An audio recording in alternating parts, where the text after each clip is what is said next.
We're in Groom, Texas, on our way to see the largest cross in the Northern Hemisphere.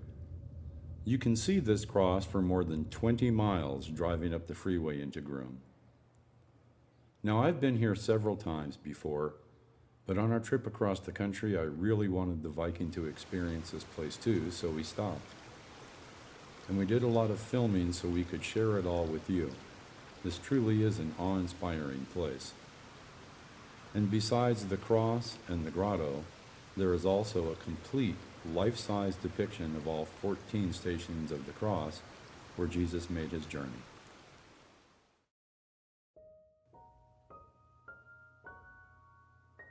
Station 1. Pontius Pilate tried to appease the crowd and their bloodthirst by having Jesus beaten, but to no avail. He washed his hands of the entire affair and let the crowd decide, and Jesus was wrongly condemned to death by crucifixion.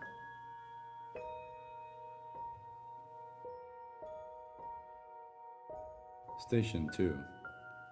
Jesus is made to carry the cross on which he will die. This represents the weight of all our crosses, those we must bear every day.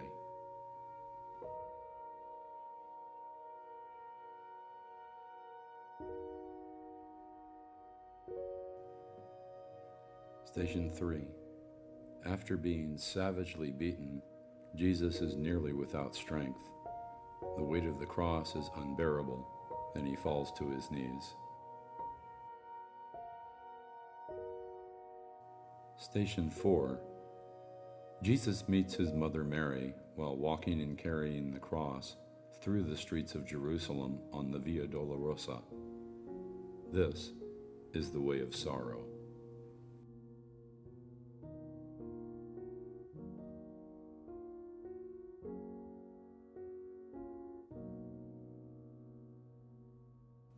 Station 5.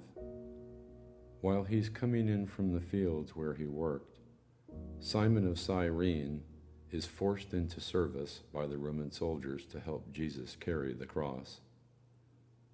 Jesus is exhausted and in pain and can hardly bear the weight alone.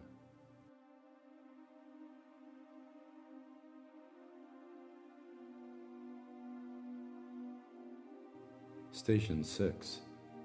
Veronica makes her way through the crowd and offers Jesus her kerchief to wipe his face. When Jesus hands it back to Veronica, the impression of his face is embedded onto her kerchief.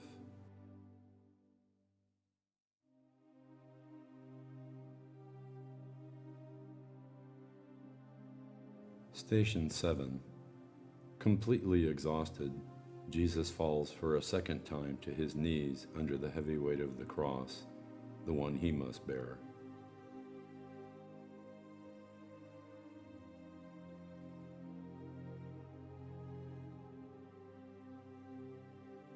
Station 8. Jesus meets the women of Jerusalem with their children in the street, and them seeing his suffering, they all weep for him. Yet despite his pain and suffering, Jesus still comforts them all.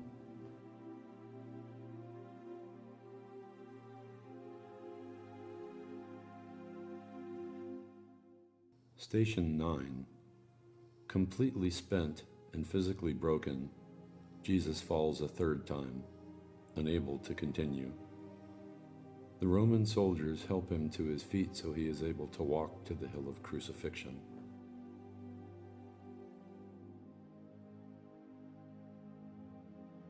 Station 10.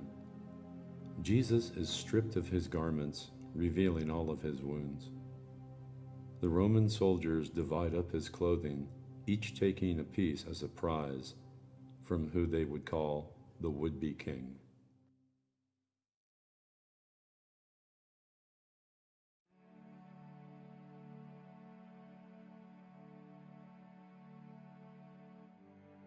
Station 11. Jesus is nailed to the cross by his hands and feet, suffering unimaginable pain and anguish. He allowed himself to endure all of this to pay for the sins of all mankind.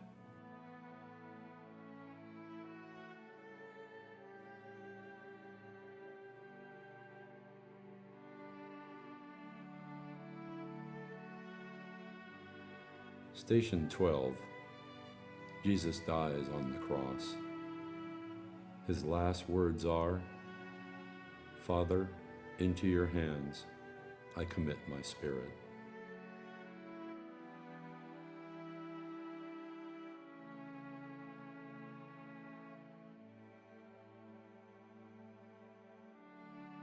Station 13. After he dies, Jesus is taken down from the cross. His disciples, Veronica, and the women of Jerusalem are all present, while his mother Mary holds his lifeless body.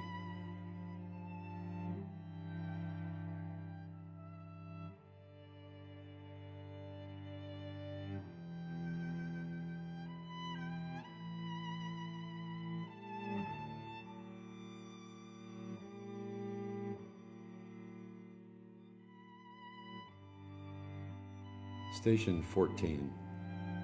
After Jesus was crucified, Joseph of Arimathea had his body placed in his own sepulchre, or tomb. A large stone was placed over the entrance with soldiers to guard it. On the third day, Sunday, several women came to anoint the body of Jesus. When they approached, an angel appeared from heaven and moved the stone. He told the women, Jesus was no longer in the tomb. He had risen, just as he said he would, and instructed them to inspect the tomb. They did, and they saw, indeed, Jesus had risen.